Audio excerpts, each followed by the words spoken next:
из-за такого большого энтузиазма попасть в парламент и из-за заложенного самим законом и системой раздробленности, мы, наверное, должны ожидать довольно высокий или многоточечный конфликт. Конфликтность, заложенную в системе, самой системе выборов в парламент, да и работы в самом парламенте после выборов.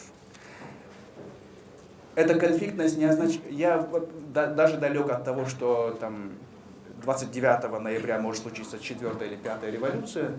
Я больше о том, что, во-первых, по одномандатным округам, внутри округов, между кандидатами могут возникнуть споры, и их очень трудно будет унять или убедительно разрешать. А еще более я боюсь за то, как может разрешиться партийная часть выборов и как будут распределяться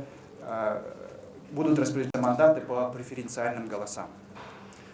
Вполне можно ожидать, что по преференциальным голосам отдельные кандидаты в партии будут получать кто-то 54 голоса, кто-то 53 голоса, кто-то 52 голоса.